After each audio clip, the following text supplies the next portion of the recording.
Boston on a great shot at the end of the game and poor defensive execution, but the game got away from them in the third quarter. And I really thought it was LeBron James set the tone all night. He just didn't have a lot of leadership tonight that he wanted to get this over with. He didn't seem engaged offensively at all. And then when the game got tight in the fourth quarter, he wanted no part of it. I mean, they were just running everything through Kyrie Irving.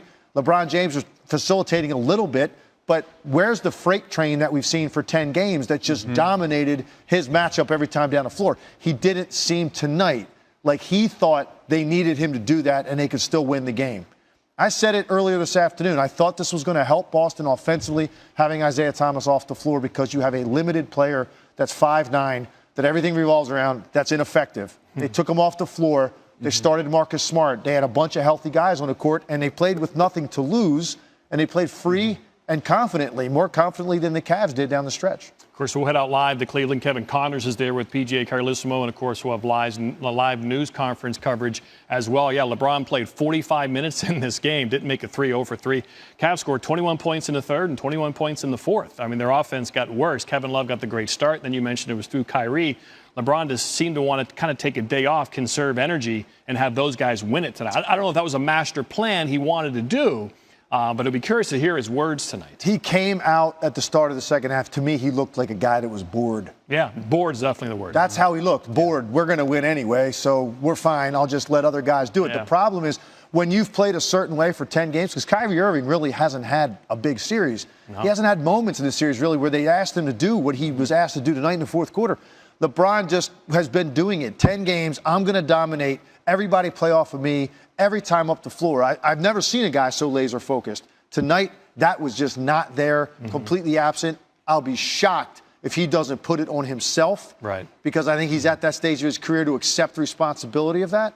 But now, look what they've done to themselves. They have to go back on the road for at least one game. Who knows what's going to happen in Game 4? This could get real interesting. And Irving did actually meet the challenge in the fourth quarter, played very well. Had a very good night. Kevin Love did in the first half. But as we said, got away from him in the third quarter. They were down 16. They made up 11, and then we go to the fourth. So they're still down 5. Cavs in control, and yet they never really were. There's LeBron trying to get to the hoop. It's a miss, goes nowhere. Celtics coming back down the floor. At this point, 95-92. Marcus Smart, big game from Marcus Smart. 7 of 10 from 3. Best player on the floor tonight. And 0 for 6 in Game 2. Had nothing. So it's 99 apiece. J.R. Smith, no, but Love is there for the tip-in. So the Cavs, who were down 99-98 at a point, and now the rebound again from Smart. Al Horford loads up. And the big fella hits the 3. 106-103. 104-103 now. Horford inside gets it. There's the three-point differential with 46 to go.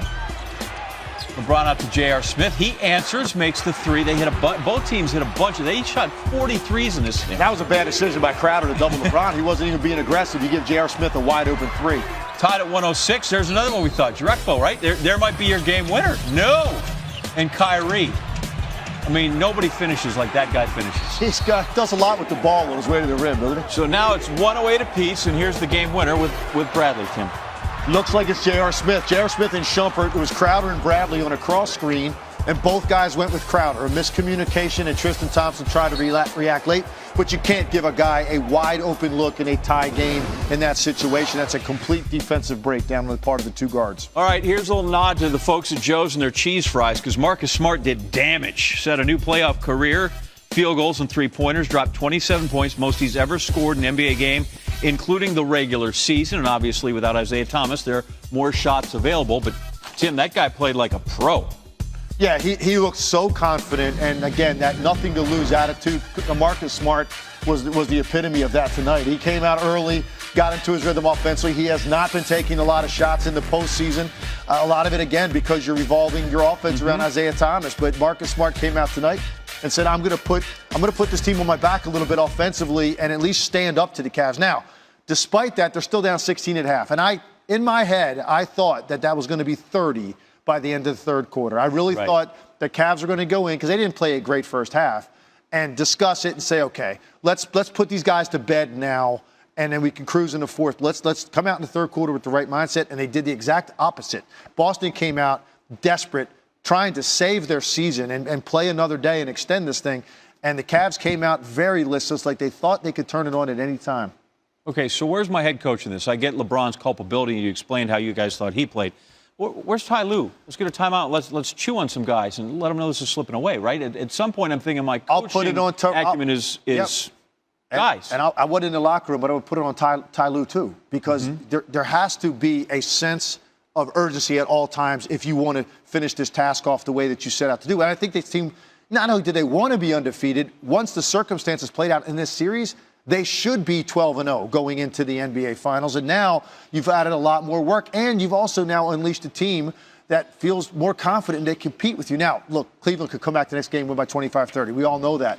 But the bottom line is you have now let a team that virtually was waiting for the last nail to be put in get life and get confidence. And they saw something in Cleveland's eyes that, they just wanted it more than they did tonight. And it's really, really surprising because of the circumstances of being able to finish this thing without having to get back on an airplane until you have to go to the West Coast. Right. Yeah. And now you've got to go back to Boston, and that's the one thing I'm sure that they wanted to avoid. The less travel you have to go through in this situation, the better, and they just did not have the right approach all night. And I think it really started with LeBron James. I didn't like the way he was playing in the first half offensively, even though they were up 16. That was primarily because of the shooting of Kevin Love and their three-point shooters. But LeBron came out then in the third quarter because you knew that wasn't going to last all night, so you figure it's going to be his time now. He never really looked interested in playing offensively in the third quarter, and that's when they were chipping away at that lead. And then by that time, they had all the momentum. Maybe the worst game of his playoff career. He's one of those guys that don't have bad games. Baseball players go in slumps. It's hard to score goals in hockey. But James played 45 minutes, had 11 points, and 6 turnovers. Yeah. His fewest point total in a home playoff game in his career. James' teams are 1-10 in the playoffs when he scores 15 points or fewer. There were good signs. Kevin Love looked like Minnesota Kevin Love. He was 7 of 13 from three-point land. Kyrie was very good, 10 of 15 from the floor, 4 of 6 for 3. He goes 29. J.R. Smith's been kind of dormant as a three-point shooter. Hit a big one late. He was 4 for 8. That's a good sign for Cleveland. Tristan Thompson was outstanding, 12 of 15 from the line. Offensive rebounds, he had 7 of them. But there's James. He stunk. Yeah. So they lost. If he was just average, they win by double digits. Completely agree. There's no other way to put it. He was awful tonight. Yeah. He had more turnovers than made field goals. I mean, think about that. And, the thing is with this team, though, that I think I'm most disappointed in, if I'm a Cavs fan or a Cavs coach, is, look, we've hung our hat in the postseason, though, on how suffocating we have been defensively. They couldn't guard the Celtics without Isaiah Thomas.